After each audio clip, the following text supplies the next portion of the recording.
কি হয়েছে বাবু? আজকে কি রান্না করছো? কি খাবে তুমি বলো? আমি আজকে বিরিয়ানি খাবো। তুমি বিরিয়ানি খাবে? হ্যাঁ। আচ্ছা চলো, তোমাকে তাহলে আজকে বিরিয়ানি করে দিচ্ছি। ঠিক আছে।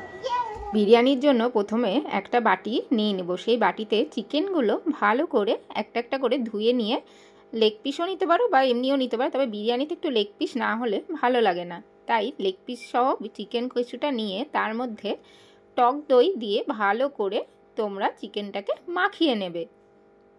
অন্য একটা হাঁড়িতে জল গরম করে তাতে তেজপাতা, গোটা গরম মশলা যেমন দারচিনি, লবঙ্গ, এলাচ, একটু সাজিরে, এই সমস্ত মশলাগুলো দিয়ে ভালো করে জলটা ফুটোতে দেবে বেশ কিছুক্ষণ।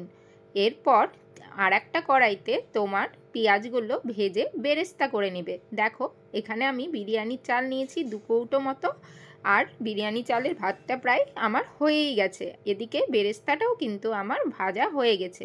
ওই তেলেই চিকেনগুলো দিয়ে ভালো করে ভেজে তাতে জিরে আদা গুঁড়ো, লঙ্কা গুঁড়ো, বিরিয়ানি মশলা, একটু সামান্য পরিমাণে গোলমরিচের গুঁড়ো, ধনে গুঁড়ো আর টমেটো যে ছোট ছোট টুকরো করে কেটে রেখেছিলাম সেগুলো একেবারে দিয়ে দেবে।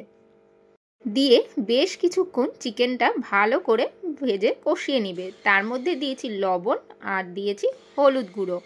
তাতে যে জলটা বেরোবে তাতে চিকেনটা বেশ সেদ্ধ হয়ে যাবে।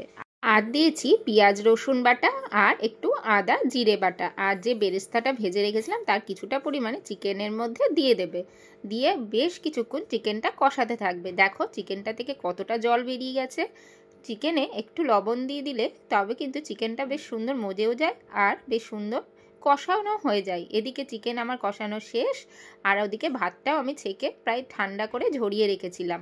এই বিরিয়ানিটা করেছি একটু অন্যরকম। প্রথমে চিকেনের যে গ্রেভি সহ চিকেনটা দিয়ে তারপর ভাতটা দিয়ে তার উপরে দিয়ে দিয়েছি বেরেস্তা আর রোজ ওয়াটার, ভিনিগার, কেওড়া জল, আর দিয়েছি ইয়েলো কালার। ইয়েলো কালারটা আমি হলুদ দিয়েছি একটু দুধে গুলে, দিয়ে ঢেকে দিয়ে আধ ঘন্টা পর নামিয়ে নিয়েই তৈরি হয়ে গেছে আমার বিরিয়ানি। আর বিরিয়ানি ভাতটা যখন করেছিলাম তাতেই কিন্তু বিরিয়ানির ভেতর আমি লবণ দিয়েই দিয়েছিলাম, তাই পরে আর আমাকে লবণটা দিতে হয়নি।